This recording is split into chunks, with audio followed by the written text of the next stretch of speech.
So hello friends, एक बार फिर से स्वागत है आपका जेके सिविल सर्विसेज में। ये हमारी लेक्चर सीरीज़ का पार्ट 5 है। अभी तक के वीडियोस में हमने stem cells, DNA profiling, genomics, cloning, surrogacy और सरोगेसी रेगुलेशन एक्ट जैसे टॉपिक्स को डिस्कस किया है। आज के वीडियो में हमारा जो मेजर टॉपिक रहेगा that would be genetically modified crops. So genetically modified crops को अंडरस्टैंड करने से पहले हम थोड़ा जीन एडिटिंग के बारे में जान लेते हैं। चलो शुरू करते हैं। सो जीन एडिटिंग, जिसको हम जीनोम एडिटिंग भी बोलते हैं, एक ऐसा टेक्निक है जिससे हम प्रिसाइजली और एफिशिएंटली डीएनए को मॉडिफाई करते हैं। इसमें हम डीएनए को एक पर्टिकुलर जगह पे या डीएनए की सीक्वेंसिंग में एक पर्टिकुलर जीन को हम एडिट करते हैं। उसको कैसे एडिट करते हैं? या तो उस जीन को हम डिस्कार्ड यानी कि रिमूव कर देते हैं, या तो उस जीन के बदले हम कोई नया जीन इंसर्ट कर देते हैं। इतना ही नहीं, हम किसी पर्टिकुलर जीन को इनकैप्सुलेट या साइलेंस भी कर सकते हैं। ऐसे सारे टेक्निक्स को हम जीन एडिटिंग टेक्निक्स बोलते हैं। नाउ डिपेंडिंग अपॉन कि हम कौन सी सेल्स में ये जीन एडिटिंग कर रहे हैं, जीन एडिटिंग के दो टाइप्स हो सकते हैं बेस्ड अपॉन किन सेल्स के अंदर हम ये जीन एडिटिंग कर रहे हैं। अगर हम जीन एडिटिंग रिप्रोडक्टिव सेल्स के अंदर कर रहे हैं तो इस जीन एडिटिंग को जर्म लाइन जीन एडिटिंग बोलते हैं। और अगर हम बाकी सेल्स जो रिप्रोडक्टिव सेल्स के अलावा बचते हैं उन सेल्स में जीन एडिटिंग करते हैं तो उनको हम सोमैटिक जीन एडिटिंग बोलते हैं। ठीक है, देखो जर्म लाइन जीन एडिटिंग में हमें ये फ़ायदा मिलता है कि कोई ऐसी बीमारी जो इनहेरिट होती थी फ्रॉम जनरेशन टू जनरेशन, उसको हम करेक्ट कर पाते हैं जर्म लाइन जीन एडिटिंग से। और सोमैटिक सेल जीन थेरेपीज़ में हम पर्टिकुलर एडल्ट या इंडिविजुअल के अंदर जो जेनेटिक डिसऑर्डर था उसको करेक्ट कर पाते हैं, बट नेक्स्ट जनरेशन में वो डिसऑर्डर फिर से हो सकता है। नाउ जीन एडिटिंग के बहुत सारे अप्रोच हैं।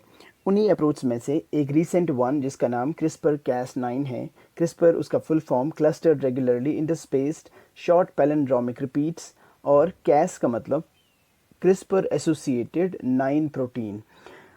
इस वाले मेथड से हम जीनोम एडिटिंग प्रेजेंटली करते हैं। ये मेथड को most effective and least costly method of genome editing माना जाता है। नाउ अगर हम ये क्रिस्पर कैस9 को देखें, इसको डिस्कवर किया गया था डोडना और कारपेंटियर के द्वारा। डोडना DOUDNA और कारपेंटियर CHARPENTIER। ठीक है, डोडना और कारपेंटियर के द्वारा इसको डिस्कवर किया गया था, जो कि आपको पता चला it is most effective least costly method of genome editing. ठीक है, तो पहले यहाँ पे एक और देखो, पैलिंड्रोम हमने यहाँ पे देखा, इसका फुल फॉर्म इसमें पैलिंड्रोम भी आता है। पैलिंड्रोम का मतलब हुआ ऐसा कोई भी वर्ड, अगर हम पैलिंड्रोम का इंग्लिश मीनिंग देखें पहले, पैलिंड्रोम का मतलब हुआ ऐसा कोई भी वर्ड जिसको हम सीधा या उल्टा पढ़ें तो उसका मीनिंग चेंज नहीं होता। जैसे कि आई, ऐसे पढ़ेंगे तो भी आई, उल्टा पढ़ेंगे तो भी आई। ऐसे ही फॉर एग्जांपल रेडार, RADAR, ऐसे पढ़ेंगे तो भी रेडार, उल्टा पढ़ेंगे तो भी radar. That is known as palindrome और palindromic word. Now this palindromic repeat क्या सिग्निफाई करता है? डीएनए के अंदर, डीएनए के अंदर जो बेस पेयर्स प्रेजेंट होते हैं ना, वो भी पैलिंड्रोमिक होते हैं। यानी कि हमारे डीएनए के अंदर यूजुअली क्या हमेशा ही एडेनिन, थाइमिन, ग्वानिन और साइटोसिन प्रेजेंट होता है। अगर हमारे डीएनए की पर्टिकुलर एक जगह पे ये बेस पेयरिंग है, for example guanine, adenine, adenine, thymine, thymine, cytosine, तो ये किसके साथ नेक्स्ट दूसरा स्ट्रैंड जो होगा उस पर किसके साथ ये बेस पेयर्स बनाएंगे? इस साइड होगा साइटोसिन, एडेनिन बनाएगा थाइमिन, थाइमिन और एडेनिन, एडेनिन और ग्वानिन। तो आप देख लीजिए, ऐसे पढ़ेंगे आप तो ये है GAATTC, ऐसे पढ़ेंगे तो भी है GAATTC। That is known as palindromic repeat, जिसमें आप इस सीक्वेंसिंग को दोनों साइड से पढ़ने पे सेम ही बेस पेयर्स पाते हैं, सेम ही बेसिस पाते हैं। इसको हम बोलते हैं पैलिंड्रोमिक रिपीट। चलो ये तो आपको मैंने ऐसे ही बता दिया। तो यहाँ पे आप देख लीजिए, हमारे क्रिस्पर कैस में 2 की मॉलिक्यूल्स होते हैं। वो 2 की मॉलिक्यूल्स कौन कौन से हैं? एक enzyme Cas9 that acts as a pair of molecular scissor. अब ये जीनोम एडिटिंग टेक्निक में मैंने आपको पहले भी बोला है, हम पर्टिकुलर जीन को कहीं पे भी एडिट करते हैं, डीएनए के पर्टिकुलर सीक्वेंसिंग को एडिट करते हैं, रिमूव करते हैं, या उसको इनकैप्सुलेट करते हैं, या उसको साइलेंस करते हैं, ठीक है। अब ये ना Cas9 एक molecular seizure, it acts as molecular seizure that cuts off DNA strands at specific location so that bits of DNA can be then added or removed. अब ये Cas9 acts as seizure, CRISPR Cas9, जो Cas9 हमारा है that acts as molecular seizure, DNA को cut off, DNA strand को cut off करने के लिए at particular location so that bits of DNA can be added or removed। एक बात। दूसरी बात, piece of RNA called gRNA और guide RNA बाइंड होता है टारगेट सीक्वेंस के साथ। फॉर एग्जांपल हमारे पास ये एक DNA है, उस DNA में हमें पर्टिकुलर सीक्वेंस, ये जगह को हमें एडिट करना है, ठीक है, ठीक है। इसको हमें इनकैप्सुलेट, रिमूव या ऐड करना है, कुछ और करना है वहाँ पे। देखो तो पहले क्या होगा, a piece of RNA called gRNA bind किया जाता है इस सीक्वेंस के साथ। ऑल राइट, इस सीक्वेंस के साथ जब ये बाइंड होगा, अब ये जो Cas9 आएगा ना इसको कट करने के लिए, तो ये राइट पॉइंट पे कट हो, ये gRNA इसको गाइड करता है Cas9 एंजाइम को to cut this DNA at a specific point, ठीक है ना। प्रेजेंटली अगर हम देखें, CRISPR Cas9 is preferred over all other or most of other genome editing technologies because of its precision and simplicity and affordability, ठीक है ना। अब यहाँ पे आपको ये पता चला, इससे ज़्यादा जानने की कोई ज़रूरत नहीं है। मैं आपको एक वर्ल्ड सिनेरियो बताता हूँ। यूके में, जो कि यूके में है एक authority, human fertilisation embryological authority, उसने परमिट किया है जीनोम एडिटिंग को एम्ब्रियोज़ के अंदर, बट ऐसे एम्ब्रियोज़ जो 14 दिन से कम के एज के हों। बट अब अगर आपने किसी पर्टिकुलर एम्ब्रियो को इस CRISPR Cas9 की टेक्निक से एडिट किया, which is not older than 14 days, उस एम्ब्रियो को बाद में मगर आप मदर के वोम में ट्रांसफ़र नहीं कर सकते, एक बात। दूसरी बात, चाइना में पर्टिकुलर साइंटिस्ट ने, एक ग्रुप ऑफ साइंटिस्ट काम कर रहे हैं जिन्होंने आइडेंटिफाई किया कि CRISPR Cas9 को हम एज ए टूल इस्तेमाल कर सकते हैं पर्टिकुलर ट्यूमर सेल्स को आइडेंटिफाई करने और उनको बाद में किल करने के लिए। अभी इस पे चाइना वाले काम कर रहे हैं।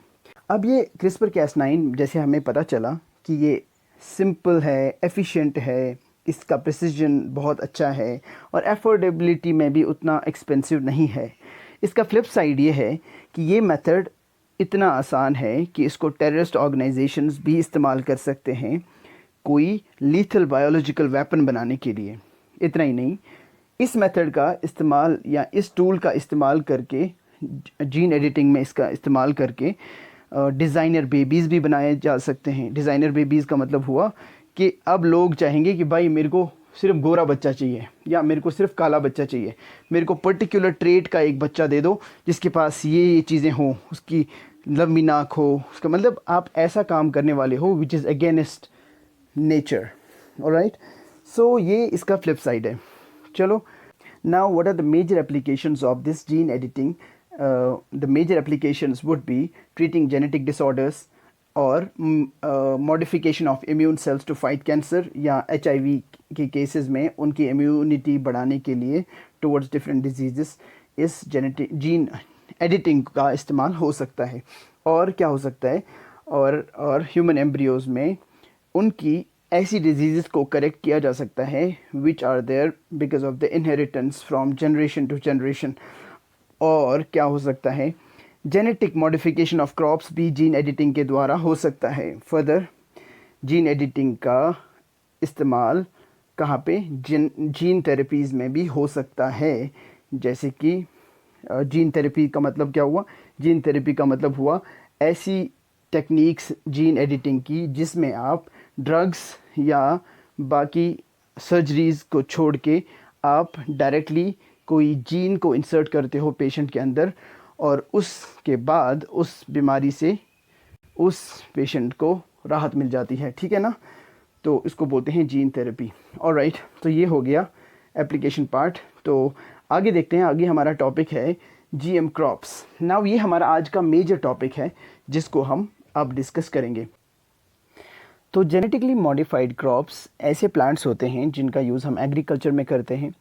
उन जेनेटिकली मॉडिफाइड क्रॉप्स को हमने मॉडिफाई किया होता है जेनेटिक इंजीनियरिंग मेथड्स के द्वारा, यानी कि जीन एडिटिंग के द्वारा उनको हमने मॉडिफाई किया होता है। क्यों मॉडिफाई किया होता है? उनका यील्ड इंक्रीज़ करने के लिए, या उनका न्यूट्रिशनल कंटेंट बढ़ाने के लिए, या और भी चीज़ें उनमें इम्प्रूव, या पर्टिकुलर कोई ट्रेट उनमें इंट्रोड्यूस हो उन प्लांट्स में, उन क्रॉप्स में, उनको हम जेनेटिकली मॉडिफाइड क्रॉप्स बोलते हैं।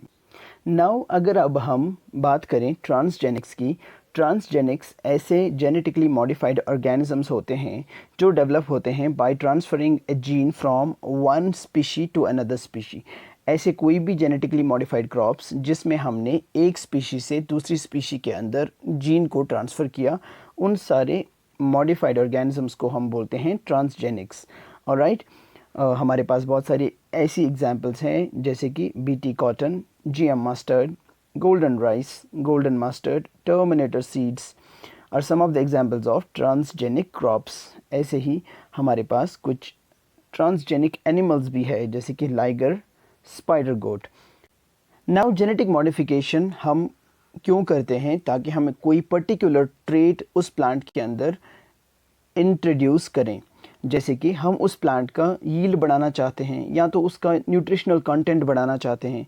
इतना ही नहीं, या तो हम उस प्लांट को उस प्लांट की रेजिस्टेंस बढ़ाना चाहते हैं towards different stresses like abiotic stresses जैसे कि टेम्परेचर, सैलिनिटी और हर्बिसाइड रेजिस्टेंट बनाना चाहते हैं ऐसे प्लांट्स को। या तो biotic stress like insect resistance और इंसेक्ट रेजिस्टेंट क्रॉप्स बनाना चाहते हैं बिकॉज ऑफ जेनेटिक मॉडिफिकेशंस। अगर हम बात करें इंडिया में, अभी बीटी कॉटन एक ओनली जेनेटिकली मॉडिफाइड क्रॉप है that is commercially allowed from 2002। Now if we talk about the regulation of genetically modified organisms in India, for the regulation of biotechnology including this genetically modified crops, there are 3 laws. पर यहाँ पे मैंने 2 ही की बात की है। पहला law environment protection act 1986, दूसरा कंज्यूमर प्रोटेक्शन एक्ट 1986 और तीसरा फूड सेफ्टी स्टैंडर्ड्स एक्ट 2006। ठीक है, बट इन तीनों में से सबसे महत्वपूर्ण और इम्पॉर्टेंट और मोस्ट कॉम्प्रहेंसिव माना जाता है एनवायरनमेंट प्रोटेक्शन एक्ट 1986 को, बिकॉज एनवायरनमेंट प्रोटेक्शन एक्ट 1986 ने कॉम्प्रहेंसिवली डिफ़ाइन किया है हैज़ार्डस सब्सटेंसेस को। और इतना ही नहीं, उस एक्ट ने, यानी कि एनवायरनमेंट प्रोटेक्शन एक्ट 1986 ने हैज़ार्डस सब्सटेंसेस को सब डिवाइड किया है into 3 different categories like hazardous chemicals, उसको भी उन्होंने हैज़ार्डस सब्सटेंसेस में इंक्लूड किया। बायोकेमिकल वेस्ट, उसको भी एनवायरनमेंट प्रोटेक्शन एक्ट 1986 ने हैज़ार्डस सब्सटेंस में इंक्लूड किया। और जेनेटिकली मॉडिफाइड ऑर्गेनिजम्स को भी ये एनवायरनमेंट प्रोटेक्शन एक्ट 1986 ने हैज़ार्ड सब्सटेंस में सब डिवाइड किया। ऑलराइट, अगर हम अब देखें, जो ये एनवायरनमेंट प्रोटेक्शन एक्ट 1986 है, ये बहुत ही इम्पॉर्टेंट है हमारी रेगुलेशन के लिए, रेगुलेशन ऑफ बायोटेक्नोलॉजी। और इस रेगुलेशन ऑफ बायोटेक्नोलॉजी में हर कोई जीन मॉडिफिकेशन, हर कोई हैज़ार्डस केमिकल और हर कोई बायोकेमिकल वेस्ट और जेनेटिकली मॉडिफाइड ऑर्गेनिजम्स आते हैं। ये आपने देख लिया। Now if we know that India is a signatory to Cartagena Protocol on Biosafety, Cartagena Protocol on Biosafety एक लीगली बाइंडिंग ग्लोबल प्रोटोकॉल है जो कि कंट्रीब्यूट करता है एंड मेक श्योर करता है the safe transfer, handling and use of living modified organisms जो कि बनाए जाते हैं through modern biotechnology. Alright, now अगर हम बायोसेफ्टी रूल्स की बात करें, इन 1989 डिपार्टमेंट ऑफ बायोटेक्नोलॉजी और मिनिस्ट्री ऑफ एनवायरनमेंट, फॉरेस्ट और क्लाइमेट चेंज, इन्होंने ड्राफ्ट किए फ्यू रूल्स जिनको रूल्स 1989 भी बोला जाता है। और इन रूल्स की इम्प्लीमेंटेशन के लिए there are 6 committees which are working. For example, पहली कमिटी जो है वो है genetic engineering approval or appraisal committee under Ministry of EF, Ministry of Environment, Forest and Climate Change. और इस कमिटी के परमिशन के बिना there can not be any field trials और commercial release of any GM crop in the country के अंदर कोई भी फील्ड ट्रायल भी नहीं हो सकता, ना ही कोई कमर्शियल रिलीज़ हो सकता है जब तक ना जेनेटिक इंजीनियरिंग अप्रूवल या अप्रेजल कमेटी उनका परमिशन हो। ठीक है। दूसरी आती है रिव्यू कमेटी, जो ये सारी कमिटीज़ वो कमिटीज़ है जो ये रूल्स 1989 को इम्प्लीमेंट करने के लिए काम करती हैं। रिव्यू कमेटी आती है, review committee on genetic modifications आती है under ministry of science and technology. ऐसे ही आती है एक और कमेटी, वो है रिकॉम्बिनेंट डीएनए एडवाइजरी कमेटी, जो आती है ministry of science and tech के अंडर। सिमिलरली एक और कमेटी आती है डिस्ट्रिक्ट लेवल कमेटी, और उसके बाद आती है इंस्टीट्यूशनल बायोसेफ्टी कमेटी, और उसके बाद स्टेट बायोटेक्नोलॉजी कोऑर्डिनेटिंग कमेटी। ये सारी कमिटीज़ आती हैं इन रूल्स के इम्प्लीमेंटेशन के लिए। ये सारी कमिटीज़ काम करती हैं। कौन कौन सी? जेनेटिक इंजीनियरिंग अप्रूवल और appraisal committee, review committee on genetic modifications, recombinant DNA technology या recombinant DNA advisory committee, district level committee, institutional biosafety committee, state biotechnology coordination committee. ठीक है। ये सारी कमिटीज़, ये 6 committees, they make sure that these drafted rules by the department of biotech and ministry of environment, forest and climate change are implemented to the best. Alright, so इसके बाद हम देखें food crops और normal GM crops की regulation के लिए। यहाँ पे हमने लिखा है कि नॉर्मल जीएम क्रॉप्स की रेगुलेशन के लिए जेनेटिक इंजीनियरिंग अप्रेजल कमेटी काम करती है अंडर एमओईएफ, और फूड यानी कि GM food, genetically modified food crops जो होते हैं, they are being taken care of by food safety and standards authority of India. Alright, और एक बात आपको यहाँ पे याद रखनी चाहिए कि 2004 में क्या हुआ था। 2004 में एक कमिटी बनाई गई थी एम स्वामीनाथन के अंडर। एम स्वामीनाथन वही बंदा है जिसको फादर ऑफ ग्रीन रिवोल्यूशन भी बोला जाता है इंडिया में। ठीक है ना। एम स्वामीनाथन के अंडर एक कमिटी बनाई गई। उस कमिटी ने उस टाइम पे सजेस्ट किया था that India should be setting one national biotechnology regulatory authority. But बाद में 2013 में इस चीज़ पे काम किया गया और एक बिल इंट्रोड्यूस की गई पार्लियामेंट में जिसका नाम था biotech regulatory authority of India bill 2013। But ये बिल पास नहीं हुई। बट 2013 में एक इम्पॉर्टेंट चीज़ हुई, वो ये था, as per the provisions of consumer protection act 1986, mandatory labeling was introduced in the country with effect from 1st January 2013 under Consumer Protection Act 1986। ठीक है। और एक बात, फूड सेफ्टी स्टैंडर्ड्स एक्ट 2006, इसने ये मैंडेट किया था कि इंडिया में सिर्फ और सिर्फ वही जेनेटिकली मॉडिफाइड फूड्स अलाउ है जो कि प्रोसेस्ड हों। Only processed GM foods are allowed for human consumption in India as per the Food Safety Standards Act 2006। ये रहा हमारा रेगुलेशन और regulatory mechanism of genetically modified crops. ठीक है, तो आगे बढ़ते हैं। अब तक आपको इतना तो पता चला कि रिकॉम्बिनेंट डीएनए टेक्नोलॉजी का इस्तेमाल होता है जेनेटिकली मॉडिफाइड क्रॉप्स या जेनेटिकली मॉडिफाइड ऑर्गेनिजम्स या ट्रांसजेनिक ऑर्गेनिजम्स को बनाने के लिए। और ये रिकॉम्बिनेंट डीएनए टेक्नोलॉजी काम करती है by combining DNA from 2 different sources. जैसे कि एग्जांपल, बीटी कॉटन में हम एक जीन इस्तेमाल करते हैं जो हमने ट्रांसफ़र किया होता है एक बैक्टीरिया से, और इस बैक्टीरिया के जीन को ट्रांसफ़र करने के लिए हम एक वायरस को एज वेक्टर यूज़ करते हैं, जो कि ये बैक्टीरिया का जीन डिलीवर करता है to the BT cotton. Now, once the gene is attached to the host DNA, अब जब ये बैक्टीरिया का DNA होस्ट डीएनए के साथ अटैच होता है, a complete plant is developed in tissue culture. उसके बाद हम टिश्यू कल्चर में एक फुल फ्लश्ड प्लांट बनाते हैं, जिस प्लांट के ग्रोथ के बाद उसमें वो ट्रेट्स होते हैं जो हमें चाहिए। फॉर एग्जांपल, ये कॉटन प्लांट के अंदर जिसमें हमने अब बैक्टीरिया का डीएनए इंट्रोड्यूस किया या बैक्टीरिया का पर्टिकुलर जीन हमने इंसर्ट किया बाय यूजिंग दिस वेक्टर, इस कॉटन प्लांट में अब हम देख रहे हैं कि ये वही टॉक्सिक सब्सटेंस रिलीज़ कर रहे हैं जो कि ये सॉइल बैक्टीरिया रिलीज़ कर रहा था। ये सॉइल बैक्टीरिया बैसिलस thuringiensis, ये बैसिलस thuringiensis का ही बी और टी यूज़ होता है बीटी कॉटन में। तो बीटी कॉटन का मतलब क्या हुआ? Bacillus thuringiensis cotton. अब ये बैसिलस thuringiensis का जीन इस्तेमाल करके हमने बीटी कॉटन को एक बुलवॉर्म पेस्ट है उसके खिलाफ लड़ने के काबिल बनाया, क्योंकि अब ये टॉक्सिक सब्सटेंस उस पेस्ट को मार देता है।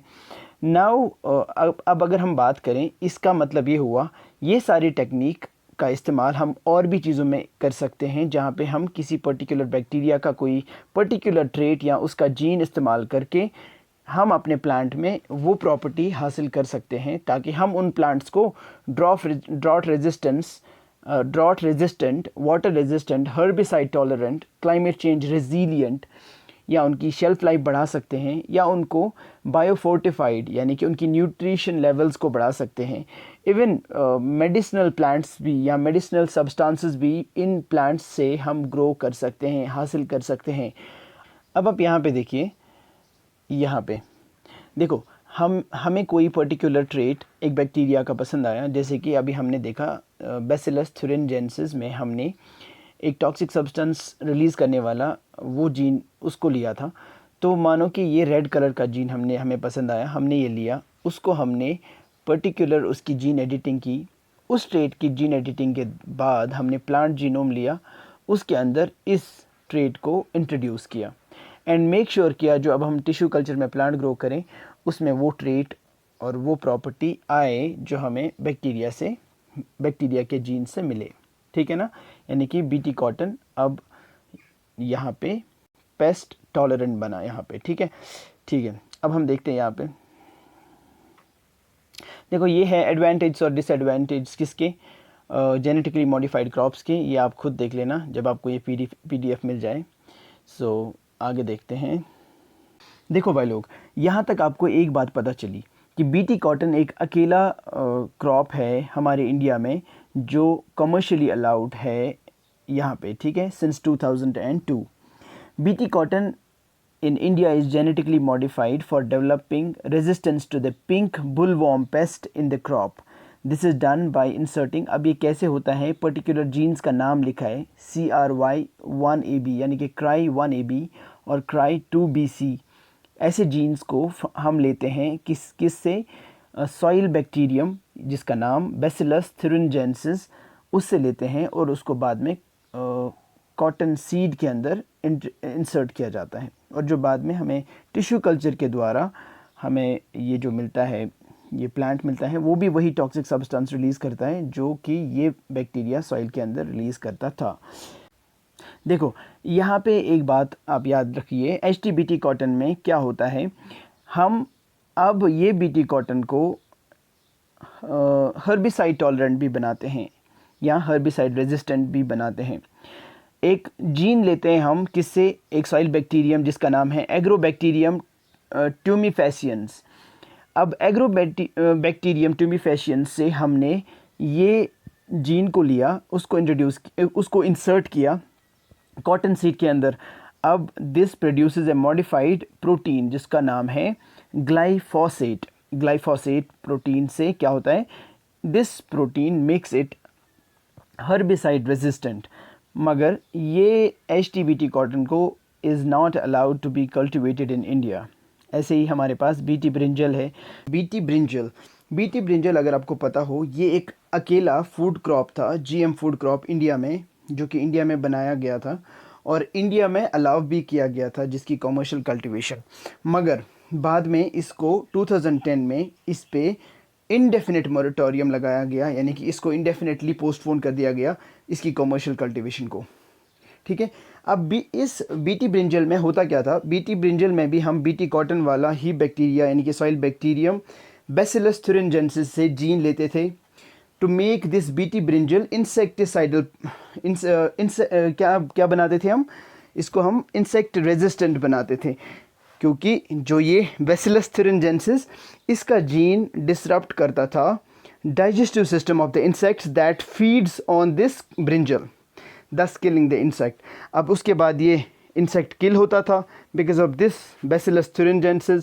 अब बीटी ब्रिंजल का जो नेट क्रॉप का जो टोटल यील्ड था वो हम इंक्रीज़ कर पाते थे in case of this BT brinjal, ठीक है। ये मैंने आपको एक रफ़ आइडिया दिया तीनों के तीनों, ये मैंने आपको एक रफ़ आइडिया दिया तीनों के तीनों हमारे यहाँ पे जो जेनेटिकली मॉडिफाइड क्रॉप्स हैं।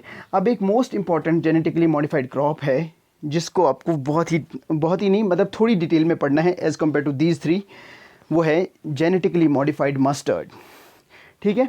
उसको हम देखते हैं। जीएम मस्टर्ड के बारे में जानने से पहले हम बीटी कॉटन को एक बार और देख लेते हैं, क्योंकि बीटी कॉटन एक अकेला जेनेटिकली मॉडिफाइड क्रॉप है जिसकी commercial cultivation is allowed in India. तो अगर हम पहली बात करें कि बीटी कॉटन को इंट्रोड्यूस किया गया था by a joint venture of Monsanto and Mahyco, जो कि एक महाराष्ट्र हाइब्रिड सीड्स कंपनी है। और उसके बाद से जब से ये इंट्रोड्यूस हुआ उसके बाद से अभी तक जो बीटी कॉटन की कल्टीवेशन है इंडिया में बहुत ज़्यादा इंक्रीज़ हुई है। अभी के टाइम पे अगर हम देखें 90% जो हमारे इंडिया में टोटल कॉटन ग्रो होता है उसका 90% बीटी कॉटन है। और इतना ही नहीं, 2012 में India become the second largest producer of cotton in the world. और उसी टाइम पे जब इंडिया 2012 में second largest producer of cotton बना दुनिया में, उसी टाइम पे parliamentary committee on agriculture and food safety ने रिकमेंड किया कि जो ये कल्टीवेशन ऑफ बीटी कॉटन है it should be stopped. And ये क्यों रोकना चाहिए, उन्होंने कुछ रीज़न्स दिए इस चीज़ के लिए। पहला रीज़न जो उन्होंने दिया कि जो ये बायोसेफ्टी है इन क्रॉप्स की, बीटी जेनेटिकली मॉडिफाइड क्रॉप्स की या बीटी कॉटन की, इसकी बायोसेफ्टी अभी भी उसका पता नहीं कि कितना सेफ़ है ये फॉर कंजम्पशन और कितना नहीं है। तो दूसरी बात जो उन्होंने की वो ये थी कि जो ये बीटी कॉटन है उसकी जो कल्टीवेशन या प्रोडक्शन है वो सच में ज़्यादा है, बट सिर्फ उन्हीं एरियाज़ में जिन एरियाज़ में गुड इरिगेशन फैसिलिटीज़ है। अब अगर हम उन एरियाज़ की बात करें जहाँ जो एरियाज़ रेन फेड एरियाज़ हैं जिनमें इरिगेशन फैसिलिटीज़ अच्छी नहीं है, उनमें नॉन बीटी कॉटन की प्रोडक्शन बीटी कॉटन से भी ज़्यादा हायर है। इसका मतलब ये हुआ कि बीटी कॉटन जो है ये काम करता है उन्हीं एरियाज़ में, इनकी प्रोडक्टिविटी अच्छी है सिर्फ उन्हीं एरियाज़ में जहाँ पे इरिगेशन फैसिलिटीज़ है। अब इसका मतलब ये हुआ कि बीटी कॉटन का जो कॉन्सेप्ट था वो तो यहाँ पे फेल ही हो गया। तो ये उन्होंने एक और सजेशन दी, एक और रीज़न दिया कि क्यों हमें बीटी कॉटन को स्टॉप करना चाहिए, इसकी कल्टीवेशन को स्टॉप करना चाहिए। तीसरी बात जो उन्होंने की, उन्होंने ये बोला कि अब जो पेस्ट्स इस बीटी कॉटन पे फीड कर रहे हैं वो इतना ज़्यादा रेजिस्टेंट बनते हैं और उनकी रेजिस्टेंस की वजह से वो नए काइंड्स ऑफ पेस्ट को जन्म देते हैं और नए काइंड्स ऑफ पेस्ट अब अटैक कर रहे हैं हमारे क्रॉप्स पे। अब क्या हुआ उसी टाइम पे government on part of the government when there was no action taken, उस टाइम पे एक PIL फाइल हुआ। कहाँ पे? सुप्रीम कोर्ट में। सुप्रीम कोर्ट में PIL फाइल होने के बाद सुप्रीम कोर्ट ने एक 6 मेंबर्ड टेक्निकल एक्सपर्ट्स कमेटी बनाई और इस टेक्निकल एक्सपर्ट्स कमेटी ने पूरी तरह से जांच पड़ताल करने के बाद कुछ रिकमेंडेशंस दिए। जो उनके मेजर रिकमेंडेशंस थे वो ये थे कि अगले आने वाले 10 साल तक इंडिया में कोई भी ऐसा जेनेटिकली मॉडिफाइड क्रॉप नहीं होगा जो इंट्रोड्यूस होगा। इंडिया में कोई भी edible genetically modified crop introduce नहीं होगा, क्योंकि उनकी सेफ्टी या बायोसेफ्टी अभी तक क्लियर नहीं है कि वो कितने सही है कंजम्पशन के लिए या कितने नहीं है। और उन्होंने ये बात भी बोली कि ग्लोबली एक्सेप्टेड जो जेनेटिकली मॉडिफाइड क्रॉप्स होंगे वही इंडिया में अलाउ होंगे, but after being processed. Okay, alright. तो दूसरी बात उन्होंने जो की कि देयर विल बी और there should be no permission for the cultivation of herbicide tolerant variety. इन्होंने बोला कि जो हमने पीछे बात की थी HTBT कॉटन की, herbicide tolerant variety of this cotton should not be permitted in India, क्योंकि इससे क्या होगा, इससे नए सुपर वीड्स या सुपर बग्स बन सकते हैं इन हर्बिसाइड टॉलरेंट वैरायटीज़ से। तीसरी recommendation of this technical experts committee which was appointed by Supreme Court, a 6-membered technical experts committee, उनकी जो तीसरी रिकमेंडेशन थी वो ये थी कि जो इंडिया की जिन क्रॉप्स का सेंटर ऑफ ओरिजिन इंडिया है, उन क्रॉप्स के लिए आप जेनेटिकली मॉडिफाइड वैरायटीज़ नहीं बना सकते।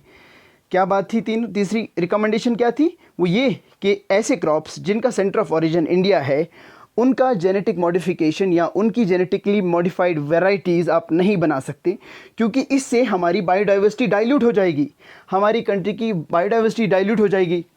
तो that is against the law of nature. ठीक है, तो आगे बढ़ते हैं। हाँ, GM मस्टर्ड पढ़ने से पहले मैं आपको बता दूं कि इस वीडियो में हम यहीं तक रखते हैं, यहाँ पे कंक्लूड करेंगे। आने वाले लेक्चर में हम इसके बाद GM मस्टर्ड को समझेंगे और क्या हुआ हमारे यहाँ इंडिया में, हमने कैसे GM मस्टर्ड को हमने जेनेटिकली मॉडिफाई किया, उसका मैकेनिज़्म देखेंगे, और बाद में हम ये क्यों इंट्रोड्यूस नहीं कर पाए वो भी देखेंगे, और उसके बाद हम जेनेटिक यूज़ रेस्ट्रिक्शन टेक्नोलॉजीज़ क्या है वो समझेंगे। उसमें हम ट्रेटर सीड्स और टर्मिनेटर सीड्स, उस कॉन्सेप्ट को समझेंगे कि वो क्या है, वो सीड्स क्या होते हैं, और बाकी सारी प्रेजेंट सिनेरियो क्या है इसमें, वो हम आगे आने वाले लेक्चर में समझेंगे। ठीक है, इस लेक्चर में इतना ही है। Thank you, thanks a lot.